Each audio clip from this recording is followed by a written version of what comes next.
ज्यादा है उससे उतनी ज्यादा पावरफुल लोग दोस्ती करने आते हैं, क्योंकि उन्हें पता है कि ये चाह इसकी जरूरत हमें पड़ेगी। आते कि नहीं आते? इसलिए लिखा है कि 1% become the leader who set double. 1% लोग ही दुनिया को चलाते हैं। कौन चलाते हैं? सरकारें एक ना चेहरा एक फेस है। बिजनेसमैन अपने आप को फ्रंट पे नहीं लाते, लेकिन असल जिंदगी में देखोगे तो इन सबको चलाने वाले लोग बिजनेसमैन नहीं है। आया ना? अब आप जिस प्लेटफॉर्म पे आए हो, आपने अपना सोच किस चीज का बनाया? बिजनेसमैन बनने का सोच बना। आया ना? तो माय डियर फ्रेंड, आपकी सोच एक आम साधारण व्यक्ति की नहीं रही। आप इस दुनिया के मोस्ट पावरफुल, मोस्ट ताकतवर व्यक्ति बनने के लिए अपने आप को प्रिपेयर कर रहे हो, बिजनेसमैन बनने के लिए प्रिपेयर कर रहे हो। जिस दिन आपने वो कर दिखाया, आई कैन अश्योर यू, मैं आपको गारंटी दे सकता हूं, ये सरपंच परपंच तो छोड़ो यार, बहुत छोटी बात है। एमएलए सांसद की भी अगर मैं बात करूं और मंत्री बदले के जो बैठे होंगे अगर मैं बात करूं मंत्रिमंडल में, आपको भाई भाई कह के बात करेंगे, अपने खाने की थाली छोड़ के भी आपका बात आकर आपसे आगे मिलेंगे। ये ताकत होती है बिजनेसमैन की। एक जॉब वाला जाकर मिलकर देखो ना, बैठा हो, वेट करो, आदमी अभी बिजी आया ना। और इस बिजनेस की तो इतनी ताकत है मेरे दोस्त कि वो भाग कर आता है। मालूम है क्यों? क्योंकि इसके पास, उसको पता है कि इसके पास लोग हैं और इसके पास पैसा है। कल इलेक्शन आएंगे तो मुझे इसके लोगों की जरूरत भी पड़ेगी और इसके पैसों की भी जरूरत पड़ेगी। कोई छोटे मोटे ढाबे के ऊपर काम करते हुए मिलते, उनसे कोई पूछे कि बेटा तो स्कूल क्यों नहीं जाता? आया ना? कैसे जाएगा? माँ बाप की प्लानिंग ही नहीं है स्कूल भेजने की। उनकी तो प्लानिंग ही है कि शाम के खाने का इंतजाम कैसे करना है, इससे ज्यादा प्लानिंग उनकी है ही नहीं। कहां से स्कूल चला जाएगा? कहां से भेजेंगे माँ बाप उसको स्कूल, जब एक दिन से ज्यादा की सोच ही नहीं है उनकी। ऐसे लोग खुद का भी जीवन खत्म करके रखे हैं और अपने बच्चों का भी भविष्य खत्म करके रखे हैं, फिर भी औलाद पैदा करते। मुझे दुख होता है। जब तेरे बस का नहीं है तो पैदा तो मत कर कम से कम। है ना? और सबसे ज्यादा पैदा ही करते, काम ही नहीं है कुछ। है ना? पेशेंस नहीं है इनके पास। क्या ऐसे माइंडसेट का व्यक्ति कामयाब हो सकता है? हो सकता है क्या? जब तक वो माइंडसेट नहीं बदलेगा तब तक वो कामयाब नहीं हो सकता, क्योंकि वो माइंडसेट उसका पेशेंस नहीं आने देगा, पेशेंस रखने नहीं देगा, फ्यूचर के बारे में सोचने नहीं देगा, फ्यूचर की प्लानिंग बनाने नहीं देगा। तो ऐसा व्यक्ति जो सिर्फ आज का सोचता है, वो जो सिर्फ आज का बारे में बात करता है, जिसका कल का अता पता नहीं है, वो किस कैटेगरी में आता है? एडजस्टमेंट। और 2 तारीख को अगर पैसा नहीं मिला तो फिर इनका पेशेंट जवाब दे जाता है। फिर ये उस मालिक को, उस मैनेजर को, उस बॉस को भर के गालियां, सुबह नाश्ते के टाइम गालियां, लंच के टाइम गालियां, शाम के टी के टाइम गालियां, रात के डिनर के टाइम गालियां, रात को बेड में सोते टाइम गालियां, सुबह उठते टाइम गालियां, सिर्फ गालियां देते हैं। आया ना? यस, क्योंकि पेशेंस खत्म हो गया। 31वें दिन का था, पैसा आज नहीं आया तो 32वें दिन से फिर पेशेंस खत्म। है ना? और इनकी कोई जीवन की कोई प्लानिंग नहीं होती, कोई प्लानिंग नहीं होती इनके पास। आप एक ऐसे सेटिस्फाइड व्यक्ति से मिलकर पूछ लेना, भाई साहब अगले साल की क्या प्लानिंग है, 5 साल बाद की क्या प्लानिंग? कुछ नहीं। ये व्यक्ति पता क्या कहता है? किसी ने से पूछा, भाई साहब घर नहीं बनाया, मेरा बच्चे पढ़ाते दिखा दिए, बच्चे जाते। फिर बच्चे बड़े होकर भी कहते बाप ने कुछ नहीं करा, अब वृद्धाश्रम जाने। आया ना? वो मन क्या करे? संतुष्ट। सेटिस्फाइड है, नहीं चाहिए कुछ, जैसा गाड़ी ठीक है चल रहा है, जैसे जीवन चल रहा है। इनके पास प्लानिंग के लिए बस एक ही चीज है, एक प्लानिंग ही इनके पास रहती है। बस इनके पास रहती है 2 तारीख को 30,000 आएगा, 4 तारीख को परचून वाले का 8,000 देना है, 6 तारीख को दूध वाले का 5,000 देना है, 9 तारीख को बिजली बिल भरना है, 10 तारीख को बच्चों की दोनों की फीस भरनी है, 12 तारीख को ये करना है और 15 तारीख के बाद फिर इंतजार करना है अगली 1 तारीख का। और कोई प्लानिंग नहीं मिलेगी इनके पास, कोई प्लानिंग नहीं मिलेगी। है ना? कौन सी कैटेगरी? सेटिस्फाइड। कौन सी category? Second category, satisfied category. और जून के महीने में बहुत देखने को मिलते हैं ये लोग, देखे होंगे किसी ने, जैसे ही जून की छुट्टियां पड़ी, बच्चों को जाना है नाना के घर, बीवी को जाना है माई के, चलो जी बैग पैक करो, सुबह उठेंगे, धूप निकलने से पहले जल्दी अर्ली मॉर्निंग बाइक को किक मारेंगे, एक अपने प्रोडक्ट को चुनो मोनो का टंकी पे बैठाएंगे, पेट्रोल पंप है क्या, अपनी औलाद को टंकी पे बैठा है, एक बीच में बैठेगा, मैडम कहां मिलेगी? पीछे नहीं, वो पीछे से लोहे का कैरियर अलग से रहता उस पे, लोहे के कैरियर पे आया ना, बैग कहां मिलते हैं? एक आधा तो साइड में मिलेगा और एक बैग वो चुनमुन जो पेट्रोल पंप टंकी पे बैठाया है, एक उसके सामने रखेगा, हैंडल से ऐसे निकाल के जैसे पाकिस्तान के तोप से गोला फेंकने जा रहा है ना, और उस पर किक मार के फिर जाएगा नाना के घर जा रहे हैं।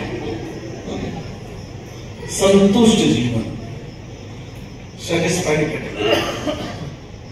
कुछ नहीं चाहिए लाइफ में। आया ना? ये बात गलत तो मुझे लग रहा है बारिश का मजा ले रहे हैं, इतनी दूर आए और बारिश का मजा ना लिया तो क्या करा भाई। उनको पैसे वसूलने उसी बारिश से, स्विमिंग पूल में नहा रहे होंगे कुछ, आया ना? तो माय डियर फ्रेंड, मैं कुछ बातें आपसे, कुछ बेसिक बातें करूंगा कि बिजनेस को करने का बेसिक तरीका क्या है। और ऐसा नहीं कि आप में से हो सकता है कि आपके यहाँ हर फ्राइडे ट्रेनिंग होती होगी। मैं थोड़ा सा सोच शब्दों में बात करूंगा क्योंकि समय का अभाव है,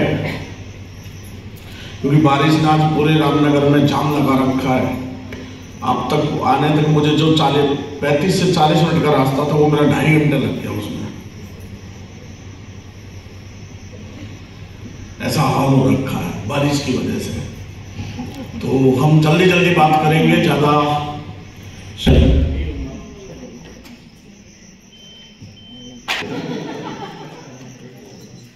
आया ना? यस। कोई नहीं, हम ज्यादा लंबी बात नहीं करेंगे। लंच के बाद आपको बारिश में नहाने का मौका देंगे, एक ही सेशन रखेंगे, बारिश के बाद फिर सीधा शाम को ट्रेनिंग, ठीक है? आपको एंजॉय करने का समय मिलेगा। क्रिकेट मैच का तो मैं कंफर्म कह नहीं सकता क्योंकि हमारी पिच गीली चल रही है, बारिश से ग्राउंड गीला चल रहा है, ठीक है? ग्राउंड गीला है तो इसलिए शायद मैच तो ना हो पाए। फुटबॉल कर सकते हैं, रिस्क रहता है क्योंकि ग्रास है, गीली होने के बाद आदमी फिसलता जाता है और गलती से कोई चोट ना लगता है, इसलिए हम रिस्क नहीं लेना चाहते। तो इंतजार चलता है कि भगवान कुछ करिश्मा करे और थोड़ा खेलने का मौका मिले। देखेंगे, कोशिश करेंगे कि आप हम बेस्ट कर सकते हैं। कुछ एटलीस्ट थोड़ा एंटरटेनमेंट होना चाहिए, कुछ एक्टिविटीज होनी चाहिए, एंजॉय करना चाहिए, है कि नहीं? कोशिश करेंगे अगर ग्राउंड में ज्यादा पानी नहीं भरा, क्योंकि बॉलिंग पे फेंकोगे तो पानी भी गिरेगी ना, पानी की तरफ भरा हुआ है, अब वो बाउंस करेगी नहीं ऊपर, ठीक है? सोचते हैं कुछ करते हैं, थोड़ा ट्राई करेंगे क्या किया जाए और कुछ नहीं होगा, फिर बारिश में। ठीक है, तो माय डियर फ्रेंड, आज हम बात करेंगे 10 स्टेप ऑफ सक्सेस, जिसमें पहला जो स्टेप आता है वो स्टेप है गोल। क्योंकि गोल पहला स्टेप ही क्यों है? क्योंकि इस दुनिया में जब तक किसी इंसान को ये पता ही नहीं होगा कि मुझे जाना कहाँ है, मुझे करना क्या है, मैं क्या पाना चाहता हूँ, कहाँ जाना चाहता हूँ, मैं आगे का भविष्य नहीं पता होगा। कल मैंने सक्सेस डिजाइन माइंडसेट में एक बात बताई थी कि बड़े बड़े लोगों के पास 5 साल बाद का पता होता है कि वो क्या करेंगे, 10 साल बाद का पता होता है वो क्या करेंगे। क्योंकि सक्सेस डिजायर्ड माइंडसेट लोगों की दूसरी क्वालिटी होती है कि उनके जीवन में गोल होता है, अपने जीवन का एक लक्ष्य वो बनाते हैं। अब वो गोल बनाते वक्त सबसे बड़ी विडंबना ये है कि लोग गोल तो बनाते हैं लेकिन वो गोल दिल से नहीं बनाते। गोल होता क्या है कि उन सब चीजों में गोल बनाना चाहिए। यहां से मोटिवेट होके हम गोल बना लें, ऑडी BMW का बना लें, कोई समझ आ रही मेरी बात? तो जो चीज आप करना चाहते हैं, जो सपना आपका है एक अच्छे घर का, तो उस घर को आप ब्रीफ करिए। एक एक कदम चढ़ा जाता है। अगर मैं आपको बोलूं बिना सीढ़ी के, बिना लिफ्ट के कि आप डायरेक्ट छत पे चढ़ जाओ तो संभव है? पहले एक कदम ऊपर बढ़ाया, थोड़ी इनकम बढ़ाई, एक गोल उसके हिसाब से मैंने अचीव कर लिया, फिर एक कदम ऊपर का मैंने गोल बनाया कि अब मुझे लाइफ में ये चाहिए, फिर उसके लिए मेहनत की, अपनी इनकम बढ़ाई, अपना स्टैंडर्ड, अपना अपने आप को ऊपर उठाया, तो एक पायदान में और ऊपर चला गया। है ना? गोल रियलिस्टिक भी होना चाहिए। रियलिस्टिक होना क्यों जरूरी है? अब हम टीवी एक्ट्रेस में देख के कि इंसान सपना देखे कि मैं तो रश्मिका से शादी करूं, तो संभव है क्या? है क्या? रियलिस्टिक गोल होना चाहिए, हवाई गोल नहीं चाहिए। मैंने सपना देखा कि मैं तो रश्मिका मंदाना से शादी करूं, कैटरीना को मैं गर्लफ्रेंड बनाऊं, ये गोल नहीं है। आज एक सपने आपकी नींद में आए, आपने देखी और आपने भूल गए, है ना? गोल रियलिस्टिक होना चाहिए, जो रियल हो, ना कि हवाई। है ना? रियलिस्टिक गोल होना जरूरी है, जो एग्जिस्ट कर सके, जो एग्जिस्ट करे धरती पे। आप बोल रहे हैं कि नहीं सर, मैं तो अगले 2 साल में मैं तो 100 करोड़ का मालिक बनूंगा। भाई साहब, 100 करोड़ का मालिक कैसे बन जाएगा? मुझे मालूम है वो संभव नहीं है। क्या वो रियल गोल है? 100 करोड़ तक जाने की प्रोसेस है भाई। मैंने इस दुनिया में कोई भी आपको रातों रात 100 करोड़ नहीं दे सकता। दे सकता क्या? नहीं दे सकता। तो गोल शुड बी रियलिस्टिक और टाइमली। टीका मतलब टाइमली गोल हमेशा टाइम बाउंड होना चाहिए। एक ऐसा टाइम बाउंड कि मैं उस दिन लूंगा तो लूंगा।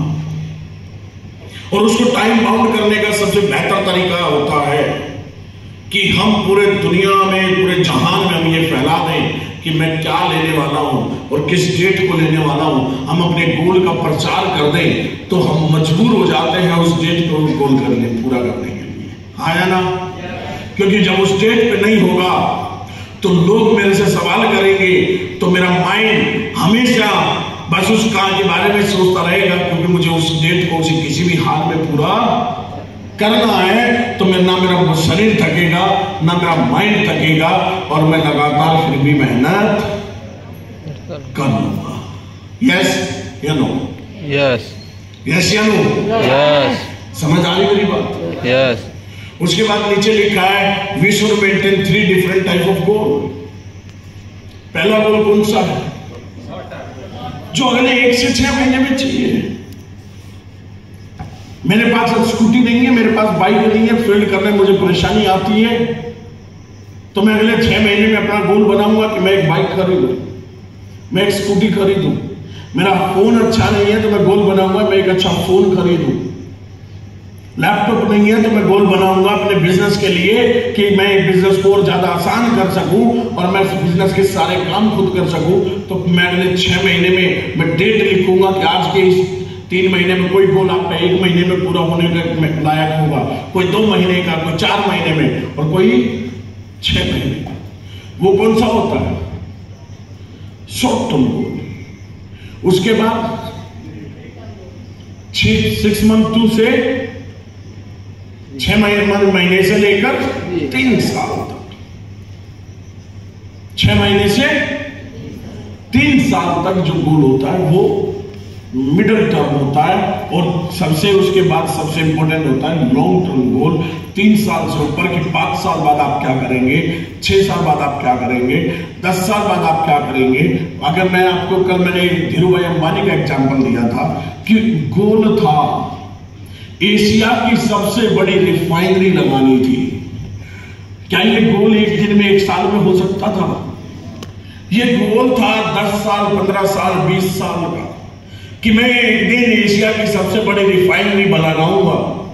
लेकिन उस 20 साल के गोल तक पहुंचने के लिए उसने छोटे छोटे गोल अचीव किए, छोटे छोटे अलग बिजनेसेस किए और छोटे छोटे प्रोजेक्ट किए और उनसे प्रॉफिट कमाया और धीरे धीरे धीरे धीरे बढ़ते बढ़ते पहले शॉर्ट टर्म गोल अचीव किया, फिर मिडिल टर्म गोल अचीव किया और उसके बाद लॉन्ग टर्म गोल अचीव किया। और आज एशिया की सबसे बड़ी रिफाइनरी आज रिलायंस के पास है। ये गोल आपको जो ताकत देता है, कल मैंने एक स्टोरी सुनाई थी स्टीव जॉब्स की। ये गोल हमें वो ताकत देता है कि एक व्यक्ति को ब्लड कैंसर हो गई लेकिन गोल था कि मुझे अपना नाम करना है, मुझे अपनी पहचान बनानी है। मेरा कोई नाम नहीं, मेरा कोई सरनेम नहीं, मुझे किसी ने, मेरी कोई पहचान रही नहीं इस दुनिया में, मुझे अपने आप को बनाना है। वो गोल ही तो था कि जब उसे टाइम मिला कि आपके पास 6 महीने का समय है, तो वो गोल ही तो था जो उसे लगा कि मुझे इस गोल को अब 6 महीने में पूरा करना है। और वो घर में आराम करने की बजाय वो और ज्यादा मेहनत करने लगा और ज्यादा बिजी हो गया। उसके पास वक्त ही नहीं बचा कि वो उस बीमारी के बारे में सोच पाता। वो गोल ने ही तो इतनी ताकत दे दी कि उसके शरीर का 70% कैंसर मात्र कुछ महीनों में ठीक हो गया। कोई और चमत्कार थोड़ी हुआ था। समझ रहे मेरी बात? yes. तो जीवन में गोल होना बहुत जरूरी है। अपना एक गोल बनाओ। What you want, आप चाहते क्या हैं, जो चाहते हैं उसे कब चाहते हैं, बस इतना ही तो लिखना है। बना सकते हो या नहीं? yes. बना सकते हो? yes. बना सकते हो? yes. सुबह 5 बजे कितने लोग उठ गए थे?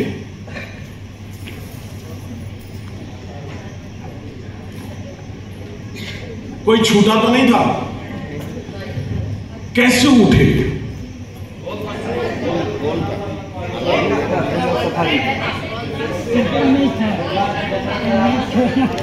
गोल था सुबह 5 बजे उठना, जंगल सफारी जाना है। जबकि रात को आपको कोई 10 बजे सोने थोड़ी ना दिया गया था। आप 12 या 1 बजे से पहले आप सोए नहीं होंगे और सोने की कोशिश की होगी तो अपना इन्होंने सोने नहीं दिया होगा क्योंकि उनको मैं टास्क देके गया था। हाँ है ना? yes, लेट सोए, जल्दी उठ गए। क्यों? क्योंकि माइंड सेट हो गया था, गोल बन गया था कि सुबह जंगल सफारी क्यों जाना है।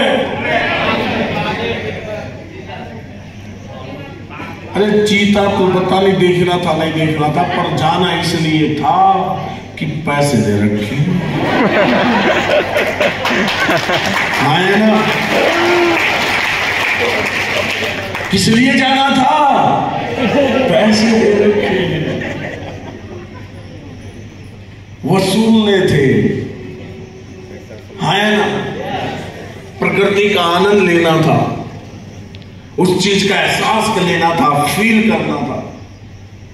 तो सोचो, जब एक छोटा सा गोल आपको रात को लेट सोने के बाद भी सुबह जल्दी उठा देता है, तो सोच के देखो कि अगर आपने लाइफ के लिए गोल बना लिए तो ये गोल आपसे क्या क्या नहीं करा सकता।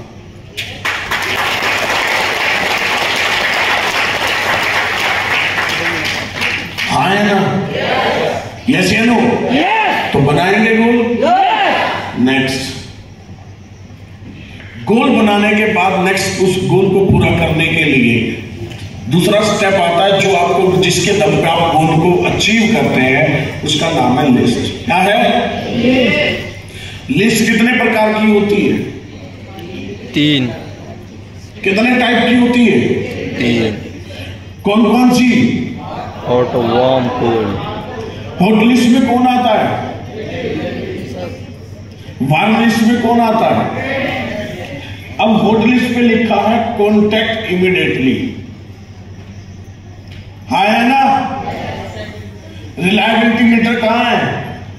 हाई। वार्म लिस्ट में दोस्त आते हैं, contact after hot. Reliability meter कहां है? Normal. Cold list non person, contact after hot and warm. Reliability कहां है? नो। आया ना? समझिएगा मेरे दोस्त, अरेंज मैरिज हुई होगी, पहले दिन बीबी आई तो क्या पहले दिन आती आंख बंद करके विश्वास कर लिया था? किया था क्या? आपने कर लिया था क्या? क्या ना उसने किया ना आपने किया? क्यों? क्योंकि ना वो हमारी रिश्तेदारी में आती थी, ना ही हमारे फ्रेंड सर्कल में हम उसे जानते नहीं थे। वो किस लिस्ट में आती थी? कोल्ड लिस्ट में आते थे। तो रिलायबिलिटी लो, धीरे धीरे साथ रहे तो रिलायबिलिटी बढ़ी, विश्वास बढ़ा, रिलेशन में मजबूतियां बढ़ी, नजदीकियां बढ़ी, और वो विश्वास एक अटूट विश्वास, वो रिश्ता एक अटूट विश्वास में बदल गया। हाँ है ना? माय डियर फ्रेंड, ऐसा ही होता है इस दुनिया में। कल मैंने आपको एक बताया था, लोगों से मिलने का काम हम करते कि नहीं करते? यस। हाँ है ना? तो जितने भी लोगों से मिलते हैं वो धीरे धीरे पहले कोल्ड लिस्ट में आते हैं। बहुत ज्यादा जब मिल लेते हैं, बातचीत, विश्वास थोड़ा सा होने लगता है एक दूसरे पे, तो दोस्ती में बदल जाता है। हाँ है ना? और जब पूर्ण गहन विश्वास हो जाता है तो लोग, कई लोग रिश्तेदारियों में भी बदल जाते हैं। यस या नो? लेकिन विडंबना ये है कि जब मैंने बिजनेस की शुरुआत की, कई लोग मेरे जैसी गलती करते होंगे कि जब मैं बिजनेस में आया तो सबसे पहले मैं कोल्ड को प्लान देने गया। हम कोल्ड व्यक्ति को बिजनेस करने गया, मैंने वहां जाके मेहनत की। माय डियर फ्रेंड, मैंने 72 लोगों को प्लान दिया, लेकिन एक भी व्यक्ति मेरे साथ ज्वाइन नहीं हुआ। फिर अपलाइन के पास गया, दुखी परेशान होकर अपलाइन से बहस करने लगा कि सर आप तो बोलते थे ये होगा, एक दिन में 2, एक दिन ये होगा, फिर ये होगा। बोला यहां मैंने 72 लोगों को समझाया, कोई मानने को तैयार नहीं। तो अपलाइन ने बोला बेटा ट्रेनिंग ली थी? मैंने बोला नहीं। तो बोला जब तूने सीखा नहीं तो कोई तेरे पे विश्वास करेगा क्यों? उन्होंने कहा कि ट्रेनिंग है, उसको अटेंड करना और उसके बाद तू मेरे से मिलना, उसके 1 सप्ताह बाद। मैंने वो ट्रेनिंग अटेंड की जिसे लोग 10 कदम से जामुन से जानते। उस 10 कदम के ट्रेनिंग में बताया गया कि 3 तरह की लिस्ट होती है। पता चला कि भाई साहब चलना था ऊपर से नीचे, मैं चल रहा था नीचे से ऊपर। हाँ है ना? और कोई हो सकता है मेरे जैसा भाई बैठा हो तो यही कर लो। जब मुझे समझ में आया कि भैया सबसे ज्यादा विश्वास कौन करेगा आप पर, हाँ है ना? तो उसके बाद मैंने रिश्तेदारों को फोन करना शुरू किया। अब रिश्तेदार विश्वास ना करे तो उसकी मजबूरी है, करना पड़ेगा। प्लान दिया, मीटिंग हुई, सब कुछ हुआ, रिश्तेदार देना नहीं चाहता था। तो मैंने आखिरी में कहा कि क्या मामा अपने भांजे की खुशी के लिए, कामयाबी के लिए तो 17,000 नहीं दे सकता। कल मेरे साथ कोई घटना घटी, इमरजेंसी में मैं फोन आया कि हॉस्पिटल में एडमिट है, 1.5 लाख अर्जेंट चाहिए, तो कल को 1.5 लाख भी नहीं दोगे, मेरी तो जिंदगी पर, मैं तो जिंदगी से खेल जाओगे आप तो। कभी फूट गई तो, विस्फोट हो गया तो, तुम्हारा विस्फोट ना हो इसके लिए एक काम करो, फिर 17,000 और दो। आया ना? यस या नो? यस। और अगर साला इतना बेशरम होगा तो फिर मैडम को बोलूंगा तेरा भाई बता 17,000 नहीं दे सकता, तेरे वो चाहता ही नहीं कि मेरी बहन मतलब मैं कामयाब हो जाऊं, जीजा कामयाब हो जाए, जीजा कुछ अच्छा कर ले। अब बहन बोलेगी तो देना पड़ेगा नहीं पड़ेगा? आया पड़ेगा। जीजा को मैंने नहीं छोड़ा, क्यों? देना पड़ेगा भाई, रिश्तेदार है। कौन है? कौन है? कहावत सुने ना, गेहूं के साथ तो गुड़ पिसता है, तो मैं पिसूंगा तो मेरे साथ रिश्तेदार भी पिसेगा। हाँ या ना?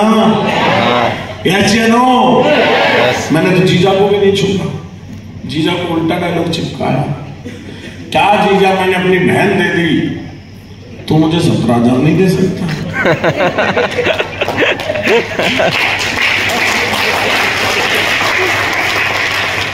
हमारे घर की इज्जत हमने दे दी तो क्या तुम मुझे 17,000 नहीं दे सकते? अब जीजा कैसे कहते नहीं दूंगा? वो नहीं देगा तो मैं बहन से बात करूंगा, फिर क्या रोटी नहीं खानी जीजा को साथ को? खाने की नहीं खानी, फिर बहन के कान भरने मैंने। क्या बहन, मतलब जीजा मुझे इतना नहीं मानता, तेरे भाई को इतना नहीं मानता, तेरी इतनी वैल्यू है घर में, मतलब तेरे भाई को मतलब मना कर दिया जी, मतलब घर में इतनी वैल्यू हुई है आज तक तेरी, तूने जीजा को अब तक अपने कंट्रोल में नहीं करता है क्या? फिर वो कंट्रोल दिखाया कि शाम को सर्कस का खेल होगा, चाबुक चलेगा, शेर नाचेगा, शेर नाचेगा।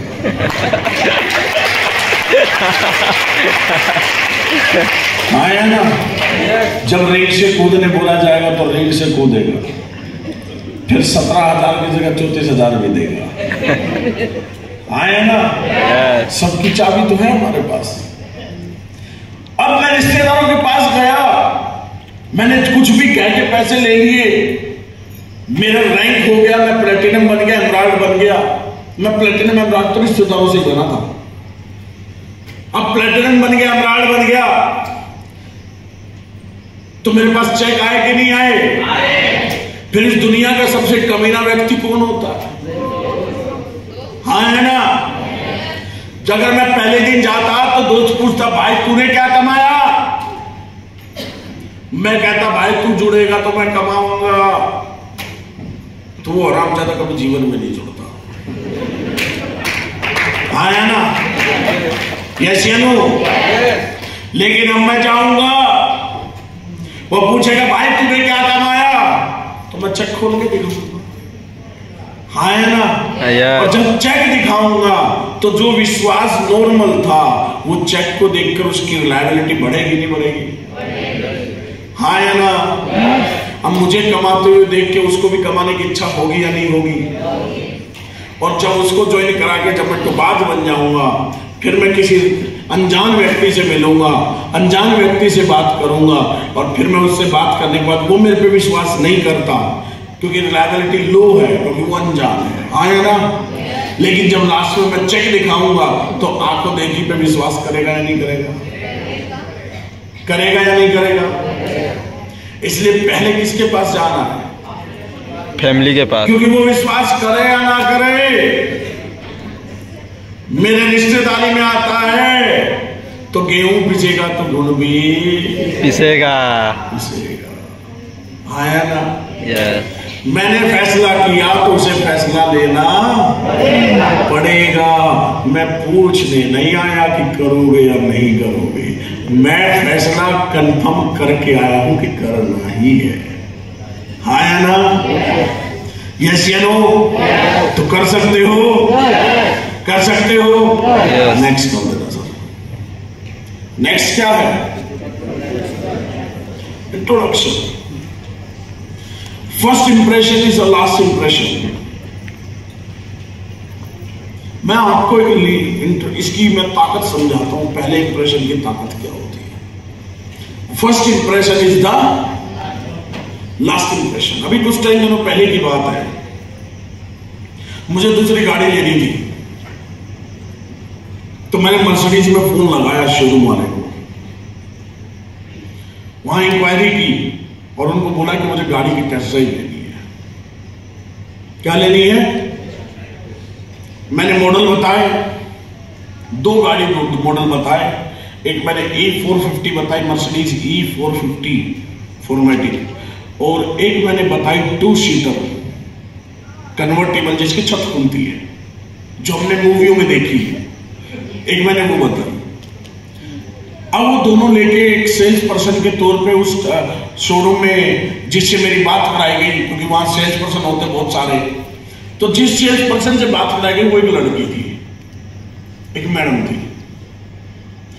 तो मैंने कहा कि ठीक है, मैंने एड्रेस भेज दिया, अपना ड्राइविंग लाइसेंस भेज दिया। मैंने कहा कि आप कल लेके आ जाइए और कल मेरे पास मॉर्निंग में समय है, उसके बाद तुम्हें भेजिए।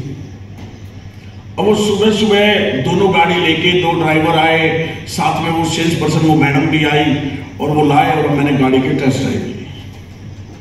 अब टेस्ट ड्राइव लेते वक्त मैंने इंट्रैक्शन किया, गाड़ी के बारे में सवाल पूछे। जब वो आए तो मैंने उनसे सवाल को पहला इंट्रैक्शन किया, उनसे बातें की। दोनों गाड़ी के टेस्ट ड्राइव लेने के बाद मैंने भेज दिया, और मैंने गाड़ी उस मैडम के पास बुक नहीं की। गाड़ी मैंने मर्सिडीज ही बुक करी, लेकिन उनके पास बुक है, दूसरे सेल्स पर्सन के पास बुक करी। मालूम है क्यों? मालूम है क्यों? क्यों सर? वो जब लेकर गाड़ी लेकर आई, आगे टॉपिक आएंगे इंट्रोडक्शन के साथ साथ, लेकिन मैं सारी चीजें मिक्सअप करता हूं, मेरा एक्सपीरियंस। आगे जो स्लाइड आएंगे उसके ऊपर भी मैं आपको ये बात याद दिलाऊंगा कि उसकी ड्रेसिंग उतनी अपीलिंग नहीं थी। पहना हुआ उसने ड्रेस कोड ही था, पर वो ड्रेस कोड प्रॉपर फिटिंग का नहीं था, प्रॉपर फिटिंग का नहीं था। उसके बाद मैंने उससे कुछ सवाल किए, बातें की, तो उसके अंदर कोई जोश, कोई ऐसा एक्साइटमेंट, कुछ ऐसा था ही नहीं। एकदम ढीले ढीले शब्दों में वो बात कर रही, अपना इंट्रोडक्शन दे रही, गाड़ी के बारे में सवाल पूछ रहा हूं, तो कोई मैं ये नहीं कहता कि गलत बात चीजें बताई उसने, सही बताई, पर कोई एक्साइटमेंट नहीं बताते वक्त, ब्रीफ करते वक्त कोई कॉन्फिडेंस उसमें नहीं दिखा मुझे। ऐसे ढीले ढीले शब्दों में उसने मुझे गाड़ी की डिटेल बताई। मैंने कहा यार गाड़ी तो पसंद आई, पर गाड़ी लाने वाली पसंद नहीं है। सेल्स की दुनिया में जब मुझे कॉन्फिडेंस नहीं है अपने प्रोडक्ट पे, जब एक्साइटमेंट नहीं है कि वो इतना बड़ा प्रोडक्ट की डील करने जा रही है, तो ये क्या बेचेगी?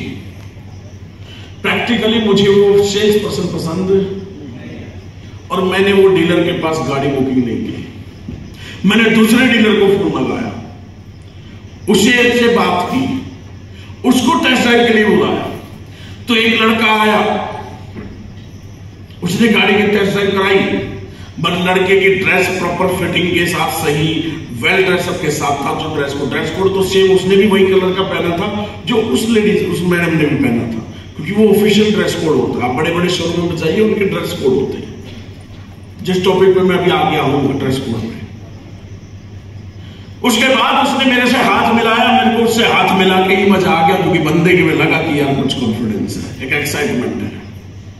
हम जाते हैं किसी के पास में, हम हाथ ऐसे मिलाते हैं जैसे मतलब अब टूटा हुआ हाथ हम अगले को थमा देते हैं, भाई थोड़ी देर पकड़ के रखना, मेरा दर्द कर रहा है। लेकिन उस व्यक्ति ने मेरे से हाथ मिलाया जोश के साथ, अरे कैसे पकड़ा दिया, खड़े हो, एक ऐसे पकड़ा दिया, सारा वजन ही इनके हाथ पर डाल दिया। ठीक है। और एक होता है जोश के साथ। हाथ कड़ा टाइट होना चाहिए, हाथ की टच बता देती है कि सामने वाला इंसान का पर्सनालिटी कैसी है, समझ लेना। मुझे उसके बाद मैंने अगले से जब पैसा ले रहा था तो मैंने गाड़ी के बारे में उससे पूछा।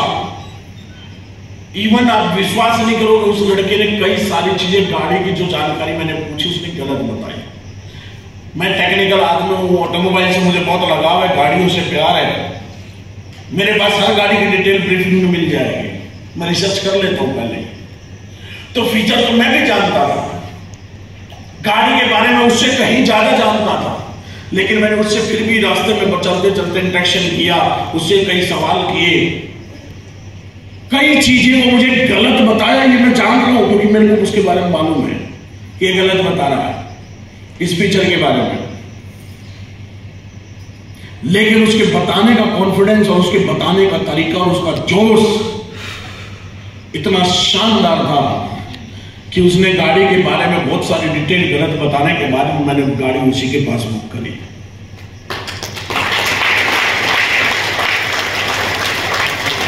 $21 लाख मैंने ट्रांसफर कर दी मर्सिडीज में। सोच के देखना क्या मायने रखा मेरे लिए। मैं भी सेल्स वाला हूं, सेल्स वाले को पकड़ जाता है, मेरे लिए क्या मायने रखा, उसने क्या बताया वो मायने रखा, या उसने कैसे बताया वो मायने रखा। उसका पहला इंप्रेशन, उसका जोश, उसका कॉन्फिडेंस, वो झूठ बोल रहा है मैं जान रहा हूं, पर उसके झूठ बोलने में भी इतना कॉन्फिडेंस, मैं समझ गया कि ये पक्का सेल्समैन है, ये बेच कर जाएगा। है ना? समझ रहे हो मेरी बात? तो सोच के देखो कि जब एक छोटे से बैड इंप्रेशन की वजह से जब मैंने कोई चीज किसी से नहीं खरीदी और एक व्यक्ति गलत इंफॉर्मेशन दे रहा है, लेकिन फिर भी इतने कॉन्फिडेंस के साथ उसने दी, इतने एक्साइटमेंट जोश के साथ दी कि मैंने उसके कहने पे मैंने 21 लाख रुपए ट्रांसफर करके गाड़ी बुक कर दी। आप क्या बोल रहे हो वो सेकेंडरी है, आप कैसे बोल रहे हो ये प्राइमरी है।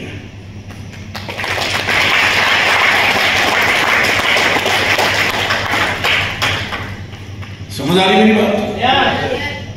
आ रही है? आपके झूठ बोला सच बोला वो सब सेकेंडरी है, लेकिन आप कितने कॉन्फिडेंस के साथ बोल रहे हो, कितने जोश के साथ बोल रहे हो, कितने एक्साइटमेंट के साथ बोल रहे हो, आपकी बॉडी लैंग्वेज ढीली ढाली है या जोश की वाली है, ये चीज डिसाइड करती है कि आपकी सेल होगी या नहीं होगी। समझ आ रही मेरी बात? यस। अंडरस्टैंड? यस। तो अब आप जाते हो 100 करोड़ का प्लान लेकर, आप जाते हो जीवन बचाने वाले प्रोडक्ट लेकर, लेकिन आपका बात करने का तरीका, आपका बताने का तरीका, आपका पहला इंप्रेशन बैड पड़ता है, तो क्या वो आपसे खरीदेगा? खरीदेगा क्या? बस यही वजह है कि आपकी सेल नहीं होती।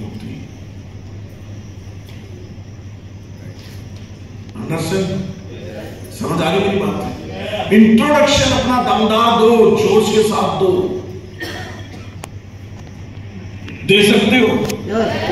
और कोई भारी काम नहीं इंट्रोडक्शन में यार, हाथ मिलाओ, अपना नाम बड़े गर्व के साथ लो। सर मैं सर विकास बुरा, नहीं इंग्लिश आते तो हिंदी में बोलो, सर मेरा नाम विकास बुरा, सर मेरा नाम आर.के. श्रीनिवास, सर मेरा नाम बेनी राम साहब। अगर इंग्लिश आती है तो थोड़ी बहुत 2-4 शब्द रट सकते हो तो सब शब्द रटो। Sir I am Beni Ram Sahab, I am R K. Srinivas, I am Ambika Kumar, I am Sunil Gupta. Confidence के साथ आपका हाथ होना चाहिए, हाथ में कड़कपन होना चाहिए, टाइट होना चाहिए। मैं आपसे एक सवाल पूछता हूं, यहां गोलगप्पे, पानीपुरी, गुपचुप कितने लोग खाते हैं?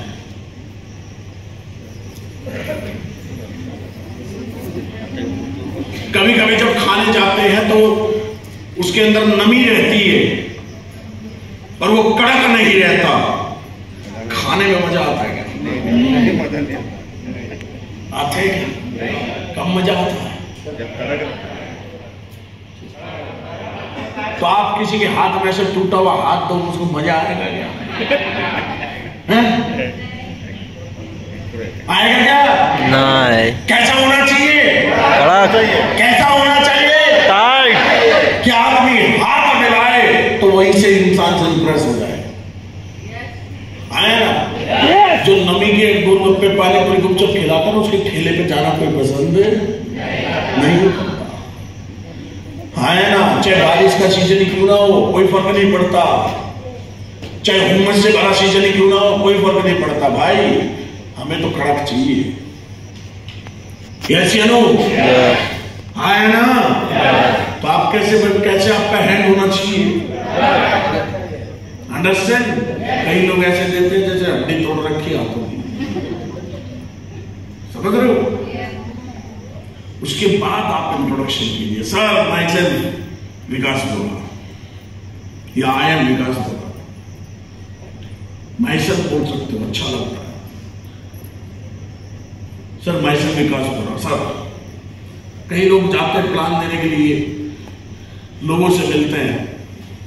सर मैं थोड़ा सा आयुर्वेद में काम करता हूं, अपना इंट्रोडक्शन देते। हरियाणा में जाके देना तो प्लान, तुम्हें बड़ा मजे आएंगे। क्योंकि हमारे यहां बोला जाता है हाजिर जवाब। हाजिर जवाब का मतलब उल्टे जवाब मिलेंगे आपको, सीधे जवाब में नहीं मिलेंगे। सुन लेना, कुछ कभी मिल जाएंगे यूट्यूब पे। एक इंसान ने रेलवे स्टेशन पे खड़े होकर पूछा कि भाई साहब वो क्या बोलते हैं के टाइम हो गया? बोला बुरा हो गया। पूछा भाई साहब ट्रेन इसी पटरी पे आएगी? तो जवाब में तबला क्यों कट के मरेगा? सीधा जवाब नहीं होता हमारा। मतलब हरियाणा में पुराने समय में ऐसे मजाक टाइप से उल्टे ही जवाब दिया था, जिसे बोलते हाजिर जवाब है। अब यहां जाके आप प्लान देना, सर मैं थोड़ा आयुर्वेद में काम करता हूं, क्यों पूरा कर ले? किसी ने मना करी है क्या? सर एक छोटी सी कंपनी है, क्यों भाई बड़ी ले बड़ी में कर ले, छोटी क्यों है? तो बहुत मजे लेंगे हरियाणा में। समझ रहे मेरी बात? तो अपने इंट्रोडक्शन को अच्छा बनाइए। सर माई सेल्फ विकास बोला। सर मैं एक मैकेनिकल इंजीनियर हूं और मैं इस काम को पिछले 3 साल से कर रहा हूं। सर इस काम को करने से पहले मैं जॉब करता था, लेकिन हुआ क्या सर कि आप भी जानते हैं कि जॉब करते हुए इंसान लिमिटेड कमा पाता है और लिमिटेड स्कोप होता है, कोई बहुत ज्यादा स्कोप होता नहीं है। और महंगाई के जमाने में सर आदमी जब लिमिटेड कमाता है तो घर चलाना बहुत मुश्किल होता है। तो कहीं ऐसा ही जीवन मेरा भी चल रहा था। लेकिन किसी एक व्यक्ति से मेरी मुलाकात हुई, उसने मुझे समझाया कि सर ये महंगाई जितनी स्पीड से बढ़ रही है, उस स्पीड से हमारी इनकम नहीं बढ़ पा रही है। 1940 में घर चलाने के लिए 10 रुपए चाहिए थे, 60 में 100 रुपए चले की जरूरत पड़ने लगी, 80 में 1000, 2 उसके बाद 2000 में 10,000 रुपए की जरूरत लगने लगी, 2020 आया, लाख रुपए महीने चाहिए था। लेकिन सर क्या इस कदर हमारी महंगाई के अनुसार हमारी इनकम बढ़ी? बोला सर नहीं बढ़ी। क्यों? क्योंकि सर हमारे पास लिमिटेड स्कोप था। अब जॉब ना करे तो सब दूसरा ऑप्शन बचा था नौकरी करने का, जॉब बिजनेस करने का। लेकिन सर बिजनेस में कर नहीं सकता था क्योंकि बिजनेस के लिए पूंजी लगती है और पूंजी जहां लगती है सर वहां डर रहता है कि मेरा बिजनेस नहीं चला तो मैं क्या करूंगा। इस वजह से सर मैं साल में बिजनेस करने की कभी सोच नहीं बना पाया। हाँ ना? लेकिन सर मुझे एक व्यक्ति ने ये प्लेटफॉर्म समझाया और इस प्लेटफॉर्म में समझाया कि भाई ना डिग्री चाहिए, ना पैसा चाहिए, ना टैलेंट चाहिए, कुछ नहीं चाहिए और आप अपने जीवन में अपने आप को ऊंचा उठा सकते हो। और सर मैंने इस काम को करना शुरू किया और मैं पिछले 3 साल से इस काम को कर रहा हूँ। आज मैं कंपनी में ही सब काम कर रहा हूँ। बस आपसे 10 मिनट लेना चाहूंगा और थोड़ा सा इसके बारे में आपसे चर्चा करना चाहूंगा। आपने उसका वाई पहले ही क्लियर कर दिया, अपना भाई बता कि मैं ये काम क्यों कर रहा हूं, मैं ये काम क्यों कर रहा हूं। अंडरस्टैंड? तो इन चीजों का ध्यान रखें। कुछ लोग जाके बोलते हैं सर मैं डॉक्टर तो नहीं हूं। भाई ये शब्द बोलना छोड़ो। आप पहले ही उसके दिमाग में सवाल पैदा कर दे दो ये बोल के कि सर मैं डॉक्टर नहीं हूं। जैसे ही प्लान खत्म होगा 100% आपको एक ही सवाल सबसे पहले आएगा कि भाई साहब ये जो प्रोडक्ट है आपके पास कोई डिग्री नहीं है, कोई लाइसेंस नहीं है, फिर आप इन प्रोडक्ट को कैसे रिकमेंड कर सकते हो?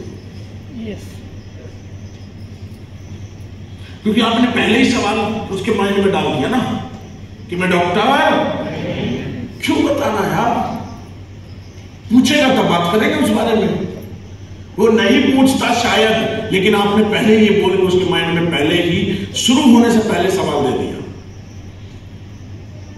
अंडरस्टैंड? तो ये शब्द बोलना छोड़ो कि मैं डॉक्टर तो नहीं हूं। ठीक है। Next, invitation. इनवाइट करना। देखो मैं आपको इनवाइट करने का कोई पेटेंटेड फॉर्मूला नहीं बताऊंगा, मतलब तरीका एक फिक्स, क्योंकि आप मेरे शब्दों को कॉपी नहीं कर पाओगे। शब्द कोई किसी के आज तक 100% कॉपी नहीं कर पाया। तरीके कॉपी होते हैं, शब्द कॉपी नहीं होते। इन्विटेशन करने का तरीका बताऊंगा, लेकिन मैं उसका डेमो देके मैं आपको एक फिक्स की भाई इन्विटेशन ऐसे ही होता है। आप कितनी बार भी रिकॉर्डिंग सुन लेना, लेकिन आपको एक शब्द के बाद अगला मेरा शब्द आप भूल ही जाओगे। हाँ है ना? Yes sir. देखो इन्विटेशन इंसान करता किस किस से है? या तो अपने से बड़ी एज वाले को इनवाइट करेगा, या अपने बराबर या छोटी एज वाले को। हाँ है ना? दूसरा किसको करेगा? या तो वार्म लिस्ट होगा, हॉट लिस्ट होगा, या फिर कोल्ड लिस्ट होगा। हाँ या तो जानकार होगा या अनजान होगा, या तो एक से बड़ा होगा या बराबर या छोटा होगा। हाँ या ना? यस या नो? तो बुलाने का तरीका हमेशा फॉर्मल रखिए। कई लोग बोलते हैं सर गेस्ट नहीं आते। गेस्ट कैसे आएगा? एक दोस्त है जिससे आप पहले बात करते थे, तू तेरा क्या चल रहा है, तू क्या कर रहा है, और आज आप एक ट्रेनिंग ले लेते हो और उस ट्रेनिंग से जाते ही आप तू उसकी जगह पे आप सर बोलने लग जाते हो। सर आप क्या कर रहे हो? सर आप क्या आजकल कहां काम कर रहे हो? क्या जो कर रहे हो? सर अब जिस दोस्त को पहले तू तेरा मेरा बोलते थे, अब उसे हम आप और सर बोलने लगते हैं, तो सामने वाला समझ जाता है कि कुछ गड़बड़ है। हाँ है ना? यस या नो? जिस रिश्तेदार को हम रिश्तेदार के अनुसार इज्जत देके बात करते थे, हम अपने जीजा को भी सर बोल देते, अपने मामा को भी सर बोल के बात करने लग जाते हैं, तो वो भी समझ जाता है ये पक्का कोट पैंट टाई वालों के साथ मिल गया। हाँ है ना? क्योंकि आपके शब्द बता देते हैं। इन्विटेशन अगर करना चाहते हो तो मैं आपको सिंपल बात तरीका बताता हूं, सिर्फ तरीका बताऊंगा, डेमो नहीं दूंगा। डेमो आपने बहुत सुने हुए। तो इन्विटेशन करने का सबसे आसान तरीका कि जैसे आप उस व्यक्ति से बात करते थे, आप उससे वैसे ही बात करेंगे। क्लियर है? उसके बाद अगर आप उससे किसी काम के बारे में बोलेंगे कि भाई मैं आपको एक काम के बारे में बताना चाहता हूं, तो किसी के पास समय नहीं है, किसी के पास भी सुनने का समय नहीं। लेकिन अगर आप किसी से सलाह लेने जाते हो तो लोग अपना काम छोड़कर भी सलाह देने के लिए आते हैं। हाँ या ना? हाँ या ना? लेकिन आप बताने जाओगे तो उसके पास समय नहीं आता। तो क्या करना होता है, आप नॉर्मल भाषा में बात करें, जैसे पहले करते थे वैसे ही करें कि भाई तू क्या कर रहा है, तेरा क्या चल रहा है, आजकल घर परिवार में तेरे सब ठीक है कि नहीं है। जो टोन हमारी थी उसी टोन में बात करें, लेकिन फिर लास्ट में बोले कि भाई यार अब आप क्या करते थे उसे पता ही होगा पहले कि भाई मैं भी पहले एक नौकरी करता था, तुझे तो पता ही है, लेकिन वहां कुछ प्रॉब्लम आई और मैंने नौकरी को छोड़ना पड़ा। अभी मैं कोई दूसरे काम की तलाश में था, तो एक काम आया मेरे सामने, पर मैं वो काम करूं या ना करूं, वो काम सही है या नहीं है, मुझे समझ नहीं आ रहा था। मैं कंफ्यूज हो रहा था, क्योंकि एक दो जगह पे बात और भी चल रही है, तो मुझे ये समझ समझ में नहीं आ रहा था कि मैं क्या करूं और किसको फाइनल करूं, तो मुझे तेरी याद आई कि तू मुझे सही गाइड कर सकता है, क्योंकि मैं तेरे से पहले हमेशा से बातें शेयर करता रहा हूं और कभी भी कुछ भी रहा तो मैंने तेरे से चर्चा की। और वैसे भी तू क्लास में पहले से मेरे से आगे ही रहता था, मेरे से ज्यादा स्मार्ट था, मेरे से ज्यादा इंटेलिजेंट था, तो मुझे लगा कि यार एक ही व्यक्ति मुझे सही सलाह दे सकता है, तो मैंने तेरे पास फोन किया है। अब बताओ वो सलाह देगा कि नहीं देगा? और वो सलाह फोन पे नहीं लेनी। आपको ये नहीं कहना कि मैंने एक काम शुरू कर लिया है, क्योंकि शुरू कर लिया है तो आपसे पूछेगा भाई काम क्या है। हाँ है ना? हाँ है ना? फिर उसे बोलना है कि भाई मुझे काम के बारे में तो ज्यादा कुछ पता नहीं है, बस थोड़ा सा उसके बारे में खबर मिली कि कोई काम है जिसको मैं कर सकता हूं। तो मैं चाह रहा था कि जिस व्यक्ति के माध्यम से वो काम के बारे में मुझे जानकारी मिली, मैं भी उससे मिलने जा रहा था कि मैं उसके बारे में और जानकारी जुटा सकूं। तो मुझे लगा कि यार तू सही सलाह देगा तो क्यों ना तुझे ही साथ लेके चलूं, तो बातें और अच्छे से हो पाएंगी और उस काम की प्रॉपर जानकारी ले पाएंगे और फिर उसके बाद हम फैसला कर पाएंगे, डिसीजन कर पाएंगे कि मुझे करना चाहिए या नहीं। तो वो आएगा नहीं आएगा सलाह देने? आएगा। दुनिया का कोई भी व्यक्ति हो, चाहे रिश्तेदारी क्यों ना हो, चाहे अनजानी क्यों ना हो, सलाह रोड पे चले जाओ उससे सलाह मांग लो, वो भी दे देगा। है ना? बस एक चीज का ध्यान रखें, MLM डू एंड डोंट्स बता देता हूं। नेक्स्ट करना sir, don't use MLM word, use direct selling. MLM word ना बोले, ठीक है? कंपनी शब्द ना बोले, कोशिश करें कम नॉर्मल कपड़े पहने। जब इनविटेशन करने जाते हैं तो आप नॉर्मल कपड़ों में, रिश्तेदारों को इनवाइट करने जाते हैं तो आप नॉर्मल कैजुअल कपड़ों में इनविटेशन करने जाएं, ठीक है? इन चीजों का ध्यान रखिए। क्लियर है? यस। कुछ डू एंड डोंट्स है, ये आपको बेनी सर ब्रीफ कर देंगे लास्ट में, क्योंकि मेरा समय कम है इसलिए मैं इस पे ज्यादा बात नहीं करूंगा। श्रीनिवास जी, तापस जी या बेनी सर में से कोई एक आपको ब्रीफ कर देगा, या तापस जी ब्रीफ कर देगा, कर दोगे सर? ठीक है, ये पढ़ के बताने बस, ज्यादा कुछ नहीं। डू एंड डोंट्स इसको तापस जी ब्रीफ कर देंगे। नेक्स्ट कर दो सर। नेक्स्ट क्या है? क्या है? Show the plan. Show the plan में सबसे पहले क्या है? क्या है? तो मैंने जब अपनी स्टोरी बताई वो गाड़ी वाले की, मैडम की, मैंने क्या बताया? उसने पहना हुआ तो था ड्रेस कोड ही, लेकिन वो ड्रेस कोड भी सही फिटिंग का नहीं था।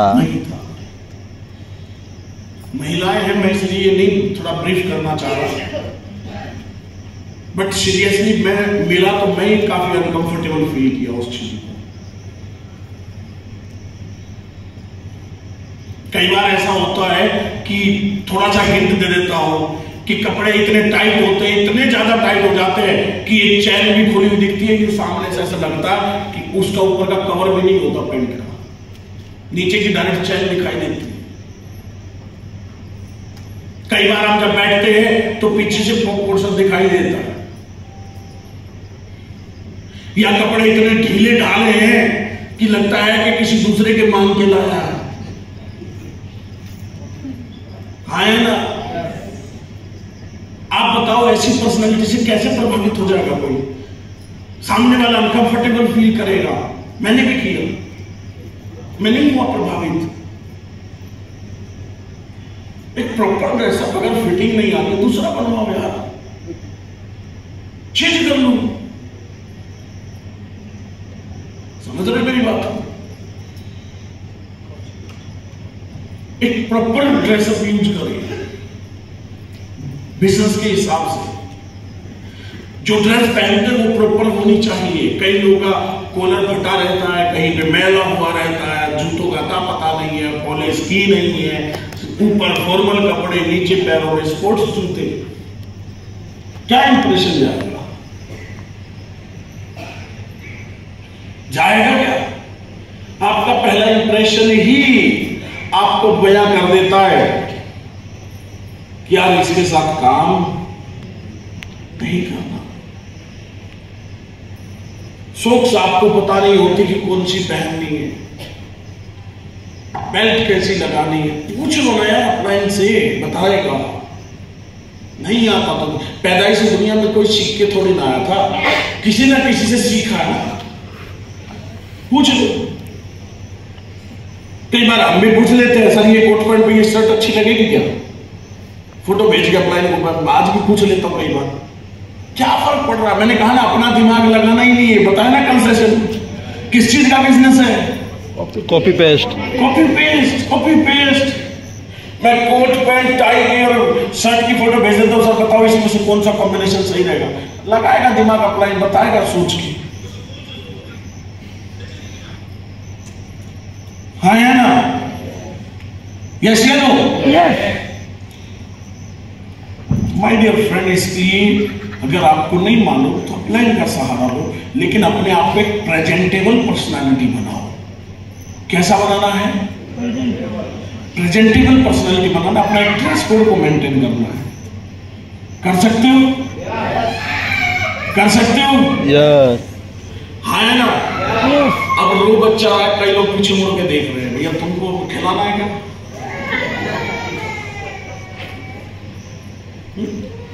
उनके लिए है ना एक रेस्पॉन्सिबल पर्सन, उनको अपनी जिम्मेदारी का एहसास है, इसलिए तो वो चले गए कि मैं बच्चे को अगर कोई परेशानी है तो, लेकिन हमें जरूर देखना हुआ क्या, आया ना। Time punctuality,